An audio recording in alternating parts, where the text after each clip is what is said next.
नमस्कार साथियों। तो आज है 6 मार्च 2026। दोस्तों, जो कल रात से लग रहा था कि आज मार्केट थोड़ा सा वीक रहेगा, हूबहू वैसा ही हुआ। निफ्टी 50 आज फिर से 24,500 की जो वाइटल लेवल उसको ब्रेक करके नीचे क्लोजिंग दिया 24,450 पॉइंट पे, अराउंड 1.27% गिरावट के साथ। और दूसरी तरफ बैंक निफ्टी की पोजीशन और भी खराब था। 58,000 की जो क्रूशियल सपोर्ट लेवल उसको ब्रेक किया, क्लोजिंग दिया 57,783 पॉइंट पे, लगभग 2.15% गिरावट के साथ। दोस्तों, इस बारे में मैं आपको कल रात की एक नहीं, दो नहीं, बल्कि तीन अलग अलग वीडियो में जानकारी दे भी दिया था। यहाँ पे आप देख सकते हो, ये कल रात की 12 बजे की वीडियो, ये कल रात की 10:30 की वीडियो, प्रॉपरली लिखा था। देखिए थंबनेल पे कि कल जबरदस्त गिरेगा, जंग नहीं रुका। तो उसके पहले आप देखिए, ये वीडियो में भी कहा था क्या कल फिर से बाजार गिरेगा, है ना। सो दोस्तों, मैं आपको टाइम टू टाइम जानकारी तो दे दूंगा, बट आप सब चैनल को सिर्फ सब्सक्राइब करके रखिए। वैसे आज भी बहुत सारे अपडेट है, ठीक है, आगे आएंगे, तो हर एक वीडियो को फॉलो जरूर करना। पर दोस्तों, आज मार्केट की एक खास बात क्या है पता है? आई थिंक कि आप लोगों ने भी नोटिस किया होगा कि आज जो हमारे टॉप लाइन सेक्टर या टॉप लाइन इंडेक्स, जैसे कि निफ्टी, बैंक निफ्टी, आईटी या बाकी ऑटो, फाइनेंशियल सर्विस सेक्टर, इसमें जितना ना गिरावट हुआ ना, आज आपकी पोर्टफोलियो में जो मेरा अनुमान है उतना ज्यादा गिरा नहीं है। या तो हो सकता है किसी किसी की पोर्टफोलियो आज पॉजिटिव में क्लोजिंग दिया। दोस्तों, इसके पीछे मेन कारण क्या है पता है? आज भले ही टॉप लाइन सेक्टर में गिरावट रहा, बट जो पीएसयू सेक्टर या मिड कैप सेक्टर या स्मॉल कैप सेक्टर, ये जो सेक्टर्स की, सारे तो नहीं कहूंगा, बहुत सारे शेयर बहुत तगड़ा आज मूव किया है, बहुत तगड़ा मूव किया, मतलब गेनिंग के साथ प्रॉपरली क्लोजिंग दिया है। और जिसके कारण दोस्तों हो सकता है कि आज मार्केट की थोड़ा सा ऑपोजिट आज आपकी पोर्टफोलियो रिएक्ट किया। वैसे दोस्तों, आज आपकी पोर्टफोलियो की स्टेटस क्या है, मतलब कितना परसेंट ऊपर या नीच में क्लोजिंग दिया, कमेंट करके बताइए। वैसे आज तो बहुत सारे अपडेट भी है, आगे कवर करेंगे। सबसे पहले चलिए हम देख लेते हैं कि आज अलग अलग सेक्टर कौन कितना परसेंट ऊपर या नीचे क्लोजिंग दिया। जैसे कि देखिए, आज मेनलाइन सेक्टर में गिरावट हुआ है, MNC sector kind of flat था, सीडीटीवाई सेक्टर थोड़ा सा वीकनेस था, मेटल सेक्टर में भी सॉरी थोड़ा वीकनेस था। पीएसयू बैंक में आज काफी गिरावट हुआ। पीएसयू बैंक अभी तक गिर नहीं रहा था, याद रखना। पीएसयू बैंक पिछले लगभग एक डेढ़ महीने की जो हॉरिजॉन है आप देखेंगे, प्राइवेट बैंक गिर रहा था, एचडीएफसी बैंक गिर गया, आईसीआईसी बैंक गिर गया, कोटक गिर गया, एक्सिस गिर गया, बट एसबीआई, पीएनबी, बीओबी ये सब गिर नहीं रहा था उतना ज्यादा। आज पीएसयू बैंक गिर गया। पीएससी सेक्टर जो आपको मैं कह रहा था, क्या सरकारी कंपनी की सेक्टर काफी ठीक ठाक था, देखिए पॉजिटिव में क्लोजिंग दिया।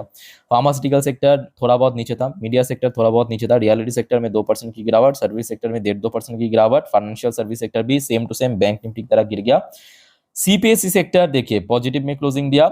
आईटी सेक्टर थोड़ा बहुत फ्लैट था, एफएमसी सेक्टर भी थोड़ा फ्लैट था, ऑटो सेक्टर में भी 1% की गिरावट, कंजप्शन सेक्टर भी 1% गिरा, बैंक निफ्टी 2% के अधिक गिरा, एनर्जी सेक्टर भी थोड़ा बहुत पॉजिटिव में आप कह सकते हो कि क्लोजिंग दिया। तो मेनली आज जो टॉप लाइन सेक्टर है उसमें गिरावट हुआ, या आप कह सकते हो जो ब्लू चिप सेक्टर है उसमें गिरावट हुआ, ठीक है। Otherwise mid cap small cap में उतना गिरावट आज हुआ नहीं है।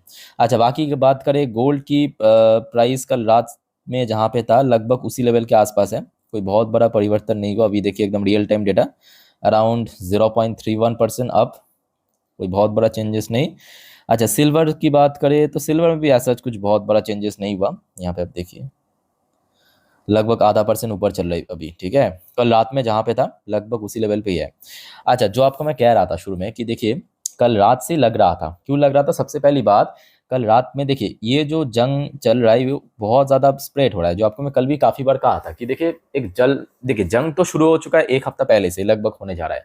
शुरू में जितने कंट्रीज इन्वॉल्व था, उसके बाद हमने देखा जो कंट्रीज की इन्वॉल्वमेंट बढ़ रहा है, और आज की डेट में और कुछ कंट्रीज आ चुका है। तो जिस कारण जो जंग है ना, ये और ज्यादा स्प्रेड हो रहा है, और जिसके कारण कल रात पे ही यूएस मार्केट में रिएक्शन काफी वीक था। डॉ जोन्स में गिरावट हुआ, शुक्र है कि मतलब लास्ट की जो 1.5-2 घंटा वहां पे रिकवर किया है, अदरवाइज बीच में तो लगभग 2 से 2.5% नीचे पहुंच गया था। सेम टू सेम नैस्डैक भी नेगेटिव में क्लोजिंग दिया। और आज सुबह की अगर हम बात करें, ये देखिए एक बार मैं आपको रिफ्रेश करके दिखाता हूँ। ये देखिए डॉ जोन्स की जो फ्यूचर, वो अभी भी आपको ½ % नीचे दिख रहा है। और सुबह देखिए यहाँ पे था, पॉजिटिव में खुला जरूर था, और उसके बाद एकदम से गिर गया, एकदम से गिर गया। और यही वजह है कि जो आज निफ्टी 50 की जो आखिरी कुछ मिनट पे अगर आप देखेंगे, देखिए निफ्टी 50 ऐसा नहीं है कि आज 24,500 को शुरू में ब्रेक करके नीचे पहुंच गया था, ऐसा नहीं था। सुबह से अगर आप देखेंगे निफ्टी 50 24,600 650 इसी रेंज के आसपास चल रहा था, बट सडनली 2:30 बजे के बाद जो आखिरी 1 घंटा है 2:30 बजे, उसके बाद आप देखिए एकदम से निफ्टी 50 गिर गया और ये 24,500 की इंपॉर्टेंट लेवल वो ब्रेक करके नीचे आ गया। तो उसके पीछे मेन कारण क्या है? ये है डॉ जोन्स, ये देखिए एकदम से वहां पे गिर गया था, एकदम सडनली नोज ड्राइव। ठीक है, सेम चीज आप देखिए नैस्डैक की फ्यूचर में भी देखने को मिल जाएगा। नैस्डैक की फ्यूचर अभी भी लगभग ½ % नीचे चल रहा है और सुबह ओपन हुआ था भले ही देखिए पॉजिटिव में। इवन मैं आपको आज सुबह सुबह मेरे इंस्टाग्राम स्टोरी में, जैसे आपको कल कहा था, अपडेट भी दिया था, उस टाइम में गिफ्ट निफ्टी नीचे था, गिफ्ट निफ्टी नीचे था, पर डॉ जोन्स की फ्यूचर या नैस्डैक की फ्यूचर वो फिर भी सही था और एकदम से ड्रॉप होने के कारण, मतलब नोज ड्राइव होने के कारण इंपैक्ट पड़ा यहाँ पे। अच्छा, ये बाकी एशियन पैसिफिक बाजार कैसा था देख लेते हैं थोड़ा सा। जापानीज मार्केट की बात करें, ½ % 1% पॉजिटिव में क्लोजिंग दिया। चाइनीज मार्केट की बात करें लगभग ½ % के आसपास, बहुत ऊपर नहीं था बट फिर भी एटलीस्ट रिकवर कर रहा है। ठीक है, अच्छा हांगकांग की मार्केट की बात करें, आज बहुत अच्छी मूड में था, 2% 3% पॉजिटिव में क्लोजिंग दिया। साउथ कोरियन मार्केट की बात करें थोड़ा वीक था। इंडियन मार्केट तो आपके सामने ही। ताइवानिश मार्केट भी आज थोड़ा वीक था। ऑस्ट्रेलियन मार्केट भी वीक था। ये खचरा आज बहुत गिरा है, 2% करके नीचे क्लोजिंग दिया। न्यूजीलैंड की मार्केट भी आज वीक था। मलेशियन मार्केट आज ठीक ठाक था। इंडोनेशियन मार्केट आज 1.5% नीचे था। Singapore market kind of flat था। थाई मार्केट थोड़ा वीक था। बाकी यानी देखा जाए आज सिर्फ एशियन पैसिफिक में इंडियन मार्केट ही नहीं, इंडिया के साथ साथ और भी बहुत सारे देश की मार्केट है जो कि थोड़ा बहुत वीकनेस के साथ क्लोजिंग दिया है ना। अच्छा दोस्तों, ये भी फैक्ट है कि देखिए मिडिल ईस्ट में जब तक टेंशन रहेगा ऑटोमेटिकली क्रूड ऑयल प्राइस और बढ़ता जाएगा। जैसे कि कल तक तो हमने देखा था ऑलमोस्ट $80 पर बैरल के आसपास था, अभी आप देखिए 83 क्रॉस कर चुका है, ऑलमोस्ट 3.5% की एकदम से स्पाइक कर गया। ठीक है, आगे और भी बढ़ सकता है और ये जंग जितना और स्प्रेड होगा और आगे बढ़ेगा।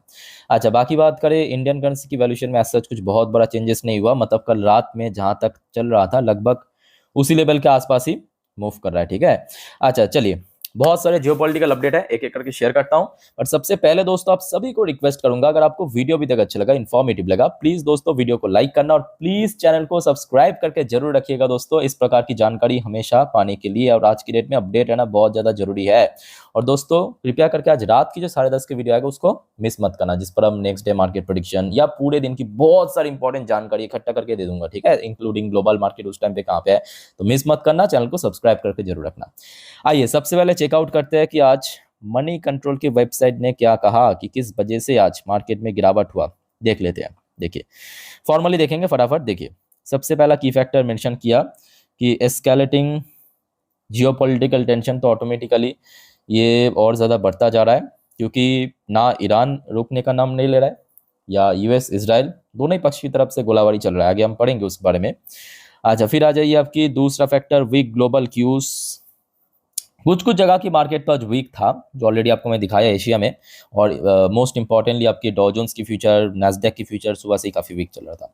एफएस की आउटफ्लो, ऑटोमेटिकली जब ये इस प्रकार की माहौल बनेगा दुनिया में, एफएस का आउटफ्लो ही होगा और जहाँ पे safe option oil, gold, silver, वहाँ पे ही पैसा डाला जाएगा। हायर क्रूड प्राइस, आज सुबह से ही हमने देखा फिर से क्रूड ऑयल की प्राइस में यहाँ पे चेंजेस हुआ है, अभी भी लगभग 3.5% ऊपर चल रहा है। तो ये कुछ पॉइंट मनी कंट्रोल ने शेयर किया। अब आ जाइए ईरान इजराइल की जंग में क्या चल रहा है देख लीजिए। अब यहाँ पे देखिए बात यह है कि दोनों ही पक्ष कोई हार मानने को राजी नहीं है। मतलब जैसे ऐसे देखिए, ये मैं अलग अलग मीडिया में आपको दिखा रहा हूँ, जैसे कि अल जजीरा ने यहाँ पे कवर किया है कि मिलिट्री एकेडमी, ईरान की जो मिलिट्री एकेडमी है, among location hit by US and Israeli attack. तो यहाँ पे सुनने को मिला कि आज सुबह सुबह जितने भी ईरान, देखिए सिर्फ मिलिट्री एकेडमी नहीं कह सकते हो, जितने भी एसेट्स हैं, क्योंकि जब जंग होता है दोनों पक्ष में तो यहाँ पे जो टारगेटेड जो लोकेशन होता है वो एसेट्स होता है। ठीक है, जो बड़ा बड़ा एसेट्स, तो यहाँ पे यूएस और इजराइल की तरफ से जो मिलिट्री एकेडमी है उसको टारगेट किया गया। दूसरी तरफ आप देखिए सीएनबीसी टीवी 18 ने ये भी कहा कि US base hit in Kuwait. तो ईरान की जो अभी टारगेट हो रहा है, ईरान ढूंढ ढूंढ के जहाँ पे यूएस की बेस है, मतलब मिलिट्री बेस है, चाहे कुवैत की बात करे, यूएई की बात करे, सऊदी की बात करे, दुबई की बात करें, ढूंढ ढूंढ के जहाँ पे यूएस की बेस है, यूएस की जो मिलिट्री कैंप है उसको टारगेट निशाना किया जा रहा है। तो दूसरी तरफ ईरान की तरफ से भी गोलाबारी चल रहा है। US base hit in Kuwait, American urge to leave mid east. तो अमेरिका की तरफ से, मतलब यूएस की तरफ से जो ऑफिशियल स्टेटमेंट आया कि जितना जल्द हो सके खाली कीजिए जगह, कैसे भी करके निकालिए, मतलब वहां से निकल जाइए, ठीक है, हर एक को कह दिया।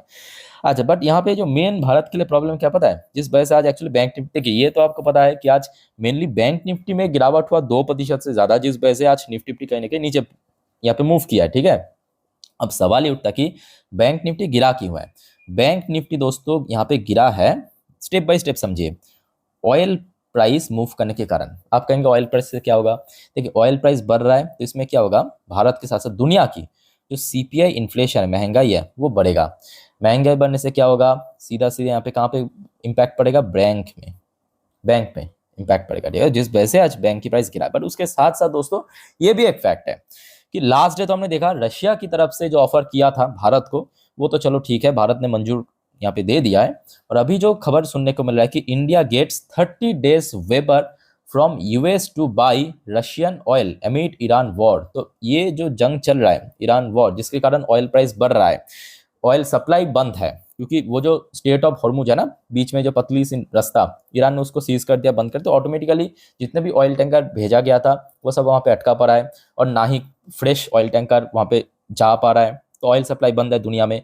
तो अभी जिस वजह से कह सकते हो यूएस ने रशिया की जो कंपनी है उसको ऊपर सैंक्शन डाला था, उसको अगले 30 दिन के लिए वेबर कर दिया, मतलब हटा दिया सैंक्शन, एक तरफ आप कह सकते हो। और कहीं ना कहीं सिर्फ इंडिया नहीं, यहाँ पे देखिए एनडीटीवी वर्ल्ड ने इंडिया का नाम लिया है क्योंकि ये इंडियन मीडिया है। इंडिया के साथ साथ चाइना, फाइनांस, जितने भी देश है पहले खरीदता था रशियन ऑयल सस्ते में, डिस्काउंटेड रेट में, वो अभी खरीद सकता है अगले 30 दिन तक। तो ये मैं कहूंगा कि भारत यानी भारत की जो ऑयल रिफाइनरी सेक्टर, उसके लिए बहुत अच्छी बात है। और दैट्स वाई आपने देखा होगा, मैं आपको अभी अभी कुछ टाइम पहले दिखा रहा था कि आज एनर्जी सेक्टर पॉजिटिव में क्लोजिंग दिए, देखिए एनर्जी सेक्टर आपको दिख रहा है, एनर्जी सेक्टर पॉजिटिव में क्लोजिंग है। एनर्जी सेक्टर में भी खास करके जो रिलायंस वगैरह है, रिलायंस की शेयर आप देखिए 2% आज चला है, बाकी ऑयल सेक्टर तो इस वजह से चला है, ठीक है। तो देखिए कुल मिला के माहौल अभी भी गर्म है, कभी भी कुछ भी खबर आ सकता है। और ये भी फैक्ट है जो आपको मैं कल रात की 10:30 की वीडियो में कहा था कि जब तक ना जंग टोटली रुक जाए तब तक देखिए यहाँ पे कोई उम्मीद मत करना, क्योंकि जब तक ना टोटल ये जंग रुक जाए तब तक क्या होगा पता है, एफआईएस की इन्फ्लो नहीं आएगा, और एफआईएस की इन्फ्लो नहीं आएगा तो क्या होगा, मार्केट में और ज्यादा सेल ऑफ होगा, मार्केट करेक्ट होगा। फिर भी तो सही है कि डीएस ने खरीद रहा है, एटलीस्ट डीएस की खरीदने से एटलीस्ट मार्केट में कोई एकदम, मार्केट आप कह सकते हैं धड़ाम से गिर नहीं जा रहा है, एक सर्टेन लेवल तक ही गिर रहा है। बट एफएस की खरीदारी करने से मार्केट स्टेबल रहेगा और धीरे धीरे रिकवर भी करेगा। तो जब तक ना एफएस की फ्लो आ जाए तब तक बहुत मुश्किल है, ठीक है।